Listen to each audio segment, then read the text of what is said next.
Le lombricompostage est une manière de composter en intérieur qui repose sur l'utilisation de verres spécialisés dans la décomposition de la matière organique.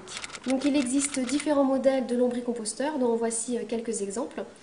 Il y a le monobac en bois pour une personne, le multibac en plastique recyclé pour une famille sur roulette et un autre multibac en plastique dans un coffre en bois. Donc vous pouvez également fabriquer votre propre lombricomposteur. Pour cela, il vous faut 3 caisses, 2 grandes et une petite, ainsi qu'un couvercle. Il vous faut également une perceuse avec un foret de 6 mm et un foret de 1 mm. Il faut donc percer le fond des grandes caisses avec des trous de 6 mm espacés de 2 cm. Et également des trous de 1 mm sur le haut des bacs. Les 2 grands bacs sont donc percés en dessous et sur les côtés. Et le petit bac servira à récupérer les jus.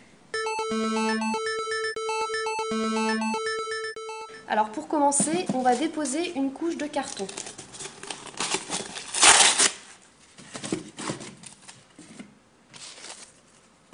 Ensuite, on va ajouter les verres. Il faut environ 500 verres pour 2-3 personnes et par poignée, on a une centaine de verres. Ensuite, on dépose une couche d'épluchure de fruits et légumes. On recouvre soit d'un couvercle, soit d'un tissu pour permettre une bonne aération. Donc les verres vivent dans l'obscurité et à température ambiante entre 15 et 25 degrés. Au bout de 3 semaines, on remarque que les verres ont fait leur travail et que les épluchures sont en partie décomposées. Et donc on va pouvoir continuer les apports régulièrement tous les jours. Donc au niveau des apports, on va pouvoir mettre des épluchures de fruits et légumes, du marc de café, des coquilles d'œufs, ainsi que du carton ou du papier.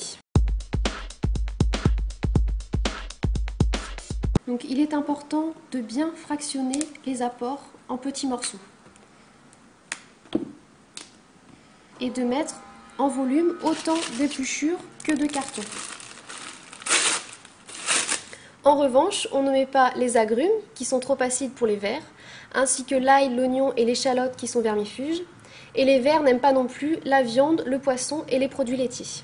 Donc une fois que le bac d'apport est plein, on va pouvoir mettre un deuxième bac par-dessus qui deviendra le nouveau bac d'apport. Le bac d'en dessous devient alors le bac de maturation. Une fois que la matière sera décomposée, les verres vont pouvoir migrer dans le bac supérieur grâce aux trous percés dans le fond du bac. L'aération se fait par les petits trous situés au bord des bacs.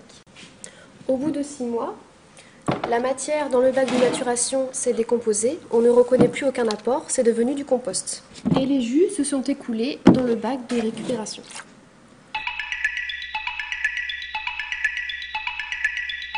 On va pouvoir utiliser le compost pour rempoter les plantes et le jus pour les arroser. Par contre, le jus est très concentré, il va donc falloir le diluer avec de l'eau. Donc pour un volume de jus, il va falloir mettre 10 volumes d'eau. Vous obtenez ainsi un bon fertilisant pour arroser vos plantes. Comme le compost est très riche en matière organique, pour l'utiliser, il va falloir mélanger 1 tiers de compost avec 2 tiers de terre. Vous pourrez ainsi rempoter vos plantes.